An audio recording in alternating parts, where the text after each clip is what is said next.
몸을 입고 이 땅에 오신 우리 예수님, 그분이 인간들의 죄를 사하시기 위해서 이 땅에 오셨습니다만 많은 사람들은 이 사실을 믿지 않았어요. 그럼에도 불구하고 하나님께서는 저와 여러분들을 들어 사용하셔서 이 기쁨의 소식을 온 세상에게 전해지기를 원하십니다. 그리고 하나님께서 우리들을 서로 사용하실 때에 그냥 우리끼리 보내주시는 것이 아니라 하나님의 능력이 우리들의 중심에 역사하시고 개입하셔서 진리를 깨닫고 알게 하시는 거죠. 오늘 베드로의 신앙 고백을 통해서 하나님은 인간의 삶에 개입하셔서 주님의 진리를 알게 하시는 놀라운 하나님의 자비하심, 우리는 만날 수가 있습니다. 또 오늘 말씀은 예수님의 사역에 있어서 하나의 분기점이다 이렇게 이야기할 수 있습니다. 왜 그러냐면요, 지금까지 예수님께서는 하나님의 나라를 선포하시고 그리고 많은 사람들의 질병을 고쳐주셨어요. 병자들을 고쳐주셨어요. 그리고 귀신을 쫓아내주셨습니다. 그 사역에 집중하셨습니다. 그런데 이제 이후로는 그런 사역보다는 주님이 죽으신다는 사실을 말씀하시고 죽음을 본격적으로 준비하시기 때문에 그렇습니다. 그래서 지금 이 말씀이 예수님의 사역의 분기점이 된다 이렇게 말씀드리는 겁니다. 오늘 말씀을 통해서 진리를 발견하고 주는 그리스도시요 살아계신 하나님의 아들이십니다 라는 그런 고백을 하는 저와 여러분 되시기를 주님의 이름으로 축원합니다. 13절 14절을 보면요, 예수께서 빌립보 가이사라 지방에 이르러 제자들에게 물어 이르시되 사람들이 인자를 누구로 아느냐 이르되 더러는 세례 요한, 더러는 엘리야, 어떤 이는 예레미야나 선지자 중에 하나이다. 예수님께서 제자들을 부르셔서 이런 질문을 하십니다. 얘들아, 사람들이 인자를 누구로 하느냐, 즉 나를 누구라고 부르느냐, 이런 질문을 하셨어요. 이 질문에 예수님의 제자들은 많은 사람들이 이야기하고 있는 예수님에 대해서 이렇게 이야기를 해드립니다. 더러는 세례 요한이라고도 하고요, 어떤 사람들은 엘리야라고도 얘기합니다. 그리고 어떤 이들은 예레미야나 혹은 선지자 중에 한 사람일 거야 이렇게 말합니다. 이렇게 예수님에게 대답해 드렸습니다. 사람들은 예수님께서 복음을 전하시고 능력을 행하시는 것을 보고서는 죽었던 세례 요한이 다시 살아나셨기 때문에 이런 능력이 그 속에서 일어나는 거구나 이렇게 생각을 했어요. 그래서 세례 요한 이렇게 말합니다. 또 어떤 사람들은 예수님께서 크고 놀라운 기적을 행하셨기 때문에 엘리야가 살아 돌아온 것이 아닌가, 그래서 엘리야일 거야 이렇게 얘기했던 거예요. 또 어떤 사람들은 예수님께서 백성들에 대한 자비와 긍휼을 베푸시기 때문에 여러 번 또 우시는 것을 보셨기 때문에 아마 눈물의 선지자가 아닐까 이렇게 이야기를 했다는 거죠. 또 다른 어떤 사람들은 그냥 아마 선지자 중에 한 사람 아닐까 그렇게 보는 사람들도 있었다는 거예요. 그것을 예수님께 말씀드린 거죠. 물론 이렇게 말하는 사람들의 견해는 어떻습니까? 그들이 아직도 예수님의 신성을 믿지 못하고 있는 그들의 마음 상태를 보여주고 있는 것이다 이렇게 이야기할 수 있겠죠. 그들이 예수님이 하나님의 아들이시고 살아계신 하나님의 아들 그리스도 메시아 이렇게 생각했다면 이런 대답을 하지 않았을 겁니다. 그들은 예수님이 하나님의 아들이시라는 사실을 꿈에도 생각하지 못했어요. 왜 그렇겠습니까? 예수님은 늘 가난한 자들하고 어울려 지내셨어요. 그리고 병든 사람들을 치료하셨어요. 그리고 죄인들과 함께 하셨어요. 다른 사람들은 손가락질하고 곁에 가고 싶지 않은 그런 죄인들과 함께 지내셨어요. 그렇기 때문에 이 사람들이 판단하는 거예요. 예수님이 하나님의 아들은 아닐 거야. 메시아? 아니야, 너무 초라해. 그리고 너무 부족해. 그렇게 판단했던 거죠. 자기들이 기대했던 메시아는 어떤 메시아예요? 힘을 가지고 있는 파워 있는 메시아, 로마로부터 자신들을 구원해 줄 수 있는 그런 메시아를 기대하고 있었어요. 그런데 예수님은 너무 좋아요. 별로 할 일 없어. 메시아 곁에도 못 갈 것 같아요.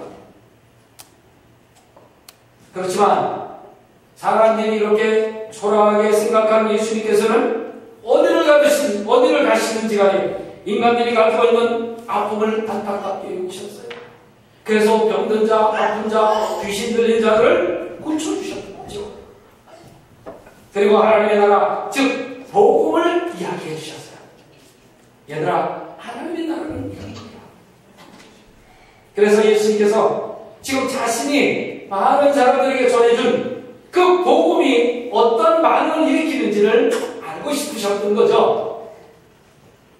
그리고 제자들의 신앙도 함께 점검하고 싶으셨던 거예요.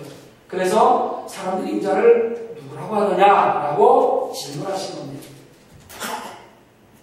그리고요, 예수님께서 이런 질문을 하신 이유는 또 다른 이유가 있는데 그건 뭐냐면 사람들이 예수님이 누구신지 안다는 것이 얼마나 어려운 것인지, 또 예수님을 알기 위해서는 반드시 성령 하나님의 도우심이 있어야 한다는 사실을 보여주시기 위해서 제자들에게 이런 질문을 하신 거예요. 인자, 즉 나를 누구라고 부르느냐?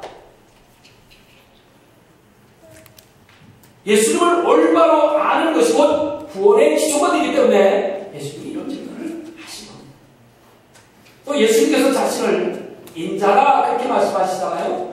인자라고 말씀하셨는데 그것은 예수님 자신이 바로 구약 성경에 약속된 바로 그 사람, 사람들에게 알리시기 위해서 인자라고 하는 호칭을 사용하신 겁니다. 그러면 이번에는 제자들에게 또 다른 질문을 하나 던지십니다. 15절에 이르시되 너희는 나를 누구라 하냐? 그래, 다른 사람들은 나를 누구라 하느냐? 이번에는 그럼 너희들은 나를 누구라고 생각하니? 이런 질문을 던지십니다. 사랑하는 성도 여러분, 여러분들에게 예수님은 도대체 누구십니까? 여러분 스스로 질문을 한번 던져보시죠. 그래, 나에게는 예수님이 누구일까? 어떤 존재일까? 예수님께는 지금 우리 각자의 신앙 고백을 요구하고 계십니다. 오늘날 많은 사람들은 예수 그리스도를 어떤 도덕적인 스스로 생각하는 사람들도 있습니다. 또는 4대 성인 중에 한 사람, 위대한 사상가 정도 이렇게 생각하는 사람들도 많이 있습니다. 그러나 예수님께서 지금 제자들에게 질문하신 너희는 나를 누구라 하느냐?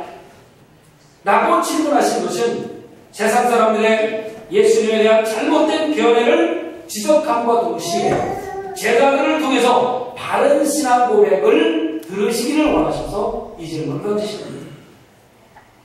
즉 예수님은 살아계신 하나님의 아들이시고 구원자임을 제자들이 정확하게 알기를 원하셨다 그 말입니다. 또 지금까지 제자들이 생각하지 못한 새로운 사명을 깨닫게 하시려는 일도 함께 깔려 있어요. 왜요? 예수님이 곧 십자가에 죽으시게 되면 주님이 하지 못했던 나머지의 사명들을 제자들이 감당해야 하기 때문에 그렇습니다. 예수님의 이 질문에 역시 시대자 성질 급한 베드로가 대답합니다. 16절입니다. 시몬 베드로가 대답하여 이르되 주는 그리스도시요 살아계신 하나님의 아들이시니까. 베드로의 두 가지 놀라운 신앙 고백입니다. 하나는 무엇입니까? 주는 그리스도시요. 두 번째 뭐예요? 살아계신 하나님의 아들입니다. 라고 한 두 가지 신앙 고백입니다. 우선 주는 그리스도시죠. 여기서 베드로는 예수님을 메시아로 고백을 한 겁니다. 왜 그렇습니까? 헬라말로 그리스도가 히브리 말로 뭐예요? 메시아입니다. 똑같은 말이에요. 그리스도나 메시아나 같은 뜻입니다. 기름 부음을 받은 자라는 뜻이죠. 즉 하나님께서 하나님의 뜻을 인간들에게 나타내 보이시려고 이 땅에 보내주신 분, 구약 선지자들이 예언한 그 모든 예언을 성취시키시는 그분, 즉 메시아라고 고백합니다. 그렇습니다. 모든 사람들은 허물과 죄로 죽어야만 마땅했어요. 그러나 긍휼이 풍성하신 하나님께서 우리를 불쌍히 여기셨어요. 그래서 독생자 예수 그리스도를 이 땅에 보내주셨고 우리를 대신해서 십자가에서 피 흘려 죽게 하셨고 우리는 그 피를 믿음으로 말미암아 구원받게 하셨던 겁니다. 그러므로 이제 우리는 그리스도 예수 안에 있는 구속으로 말미암아 하나님의 은혜로 값없이 의롭다 하심을 얻은 자가 된 겁니다. 하나님의 양자가 된 거죠. 누구든지 예수 그리스도를 믿는 자는 구원을 받는 놀라운 것, 이것이 하나님의 은혜인 줄로 믿습니다. 그 다음으로 보니까 고백이 살아계신 하나님의 아들입니다. 즉 하나님이신 메시아라는 뜻이죠. 당시 베드로는 예수님이 하나님의 아들로서 영원전부터 계신 하나님의 본체이시며 또 하나님 자신이시며 완전하신 하나님이신 동시에 완전한 인간이신 메시아로 고백합니다. 예수님을 확실히 믿는 신앙 고백이죠. 하지만 베드로의 이 신앙 고백, 예수님 뭐라고 그러셨어요? 그의 지성이나 이성이나 혹은 의지력으로 결단해서 고백하는 것이 아니라고 말씀하십니다. 우리가 주는 그리스도시여 살아계신 하나님의 아들입니다라고 하는 이 신앙 고백은 우리의 의지나 이성이나 혹은 어떤 결단을 하는 것이 아니라 왜야? 바로 성령께서 함께 하시기 때문에 가능합니다. 그 말이에요. 내가 입술로는 고백하지만 그 고백하는 것이 성령 하나님으로 인한 고백이라는 겁니다. 그렇기 때문에 베드로의 신앙 고백 우리에게도 너무나도 중요합니다. 주는 그리스도시요 살아계신 하나님의 아들이십니다. 이 고백이 있을 때 구원이 있기 때문에 그래요. 로마서 10장 9절 말씀에 내가 만일 내 입으로 예수를 주로 시인하며 또 하나님께서 그를 죽은 자 가운데 살리신 것을 내 마음에 믿으면 구원을 받으리라. 내가 입으로 시인하고 마음으로 믿으면 구원에 이르는 거예요. 그렇기 때문에 베드로의 이 고백이 우리의 신앙 고백 되기를 저는 원합니다. 한번 따라해 보십시다. 주는 그리스도시요 살아계신 하나님의 아들이십니다. 아멘. 이것이 구원의 길. 17절 말씀입니다. 예수께서 대답하여 이르시되 바요나 시몬아 내가 복이 있도다. 이를 내게 알게 하기는 혈육이 아니요 하늘에 계신 내 아버지이시니라. 고린도서 12장 3절 말씀에 성령으로 아니하고는 누구든지 예수를 주시라 할 수 없습니다. 성령께서 함께하지 아니하시면 우리의 입술을 열어 주님을 주라고 고백할 수 없다는 거예요. 사랑하는 성도 여러분, 내 힘으로 내 지식으로 예수님을 믿는 것 같습니까? 아니요. 하나님의 은혜로 믿는 거예요. 여러분, 우리가 잘나서 오늘 여기까지 살아오신 것으로 생각하십니까? 아닙니다. 하나님의 은혜예요. 하나님의 은혜예요. 우리는 자격이 없어요. 그러나 오직 예수 그리스도의 보혈로 자격 있게 하신 거죠. 의롭다 여겨주신 거예요. 은혜 있게 하시고 마음으로 믿고 입으로 신하게 하신 거지요. 나의 나된 것은 다 하나님의 은혜인 줄로 믿습니다. 예수는 베드로의 고백을 들으시고 뭐라 그래요? 내가 복이 있다 그렇게 이야기합니다. 바요나 시몬아 내가 복이 있다. 오늘 저와 여러분들도 주는 그리스도시고 살아계신 하나님의 아들이십니다라고 고백하고 주님의 복 받기를 원합니다.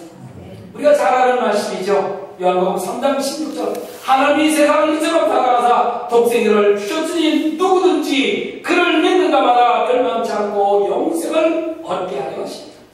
그렇습니다. 우리 인생들이 하나님의 아들 예수 그리스도께서 우리를 죄에서 건지시기 위해 이 땅에 오셨다는 것을 아는 것, 그것이 상당히 중요해요.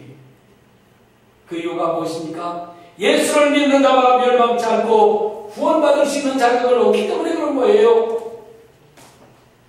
다시 말씀드립니다. 베드로의 신앙 고백을 하게 하신 분이 베드로가 아니라 바로 하나님 아버지이시고 또 그분을 믿는 자는 누구든지 멸망치 않고 영생을 얻는 것입니다.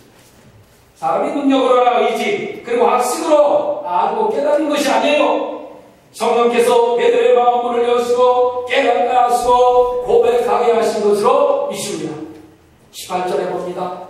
또 내가 내게 이르노니 너는 베드로라. 내가 이 반석 위에 내 교회를 세우리니 음부의 권세가 이기지 못하리라. 예수님의 선언은 엄청난 선언입니다. 베드로가 고백한 예수 그리스도에 대한 신앙 고백을 기초로 해서 교회를 세우시겠다라고 하는 이 엄청난 선언, 반석이신 예수 그리스도 위에 세워진 것, 그것이 교회입니다. 그리고 주는 그리스도시여 살아계신 하나님의 아들입니다라고 하는 고백 위에 세워진 것, 그것이 곧 바로 교회예요. 다시 말씀해서 진정한 교회가 무엇입니까? 사람들이 많이 모인 것이 교회입니까? 사람들이 많이 웅성웅성거리고 친교를 즐겁게 하는 것이 교회가 말이죠. 그렇지 않다는 거예요. 교회는 예수님 위에 세워진 하나님의 집입니다. 그렇기 때문에 진정한 교회는 예수님께 속해 있는 것, 그것이 진정한 교회예요. 예수님이 없는 교회는 교회가 아니에요. 에베소 2장 20절에서 사도 바울은 이렇게 고백하죠. 너희는 사도들과 선지자들의 터 위에 세우심을 입은 자라. 그리스도 예수께서 친히 모퉁이 돌이 되셨느니라. 교회의 기초는 베드로 개인이 아니라는 거죠. 예수님을 그리스도시요 살아계신 하나님의 아들로 믿는 사도들의 믿음과 그 증거 위에 세우신 거죠. 그렇기 때문에 교회에 오셔서 예배를 드리시고 찬양을 하고 기도하고 그리고 봉사할 때에 우리의 마음은 오직 예수 그리스도께만 향해 있어야 돼요. 그리고 하나님의 인도하심을 체험해야만 합니다. 예수님을 내 주님으로 모시면 내 자존심 체면, 그건 중요하지 않아요. 예수님을 높이는 신앙, 상대적으로 난 아무것도 아니라는 고백이 바로 신앙 고백이 되어야 됩니다. 그리스도 앞에서 나는 아무것도 보잘것없고 아무것도 아니라는 뜻이 되어야 된다. 교회는 바로 이런 고백이 있는 곳이 되어야 합니다. 사람들이 보이는 것이 아니라 예수 그리스도가 보여야 되겠죠. 유대인들과 이방인들이 연합하는 교회, 차별이 없는 교회, 그런 교회를 예수님은 원하고 계셨어요. 예수 그리스도가 바로 교회의 머리이시고 교회는 그리스도의 몸입니다. 그렇기 때문에 우리의 모든 봉사, 헌신, 그리고 드리는 예배가 다 예수님 때문이어야 합니다. 비록 우리는 허물투성이고 연약하고 그리고 희망이 없어 보일지 모르겠지만 예수 그리스도의 이름으로 모이게 되면 하나님의 영광스러운 교회가 주의 성령을 통해서 이루어진다는 사실 참으로 신기하고 놀랍지 않습니까? 우리같이 죄인들을 불러주셔서 성령 하나님을 통해서 세워주시다는 것, 우리를 통해서 한빛교회가 점점 든든히 세워져 간다는 것, 놀랍지 않는 것입니다. 사랑하는 여러분, 사람을 바라보기보다는 주는 그리스도시여 살아계신 하나님의 아들임을 고백하는 신앙 소유하시기를 주님의 이름으로 축원합니다. 그리고 믿음의 공동체 우리 한빛교회를 여러분이 함께 만들어 가야 합니다. 든든히 세워가야 합니다. 이 믿음의 신앙 고백, 어떠한 사람의 공격도 세상의 위협에도 이기고 승리할 수 있기 때문이죠. 아무리 거짓 파도, 거친 파도, 그리고 큰 어떤 물결의 권력, 힘도 주 그리스도 살아계신 하나님의 아들이라고 고백하는 이 고백 위에 세워진 우리 교회를 절대로 이길 수가 없는 줄로 믿습니다. 아멘. 오늘 우리 각자의 다른 신앙 고백, 예수님의 교회임을 명심하고 그리고 예수 그리스도가 우리 교회의 주인 되심을 명심하십시다. 세상의 그 어떤 불안도 음부의 권사도 우리를 결코 그렇기 때문에 이길 수가 없습니다. 왜냐하면 이미 예수님께서 십자가 위에서 승리하셨기 때문에 그래요. 19절 봅니다. 내가 천국 열쇠를 내게 주리니 내가 땅에서 무엇인지 매면 하늘에서도 매일 것이요 내가 땅에서 무엇인지 불면 하늘에서도 풀리리라 하시고, 베드로의 이 신앙 고백을 들으신 예수님 베드로에게 놀라운 권세를 약속하시죠. 그것은 무엇입니까? 천국 열쇠를 베드로에게 맡기시겠다는 거예요. 이것은 사도들과 교회 그리고 모든 믿는 자들에게 주신 것인데 베드로가 대표로 받은 거죠. 예. 여기서 중요한 것 하나 있습니다. 무엇입니까? 예수님이 십자가에 죽으시고 부활하시게 되면 교회의 시대, 즉 성령의 시대가 열린다는 거죠. 그렇게 되면 하늘과 땅에 모태를 가신 예수님께서 모든 믿는 자들에게 무한대의 능력과 권세를 주시게 되는 거죠. 성령 하나님을 통해서 복음 증거의 책임이 바로 우리들의 교회에 주어진다는 거예요. 여기 교회가 누굽니까? 건물인가요? 아니요. 저와 여러분들을 의미합니다. 저와 여러분들에게 이런 권세를 쥐어주겠다는 거예요. 성령 하나님을 통해서. 그러니까 구원의 진리가 바로 저와 여러분들의 손에 달려있는 거예요. 그렇기 때문에 저와 여러분들 입을 열면 예수 그리스도를 증거해야 됩니다. 복음을 증거해야 돼요. 그 대신에 하나님께서는 그 복음을 증거하는 자들에게 뭐예요? 무한대의 능력을 공급해 주시겠다는 거죠. 우리가 성령으로 충만하면 할수록 삶을 통해서 다른 사람들에게 영향력을 끼칠 수가 있어요. 여러분이 성령 충만하면 할수록 세상을 변화시킬 수가 있습니다. 이 세상에서 우리들에게 가장 필요한 것은 그렇기 때문에 성령의 은혜예요. 성령 충만입니다. 하나님의 성령의 은혜는 바로 우리 믿는 모든 자들에게 모여서 주님을 고백하고 그분의 진리를 선포하는 것에서 이루어지는 줄로 믿습니다. 저는 지금 이곳에 하늘의 복이 풍성해지기를 원합니다. 이 자리에 하나님의 놀라운 은혜가 임재하기를 원합니다. 성령 충만하기를 원합니다. 이제는 우리가 받기보다는 나누어 주어야 합니다. 그런 복된 저와 여러분 되시기를 주님의 이름으로 축원합니다. 기도하겠습니다. 오시나 보자.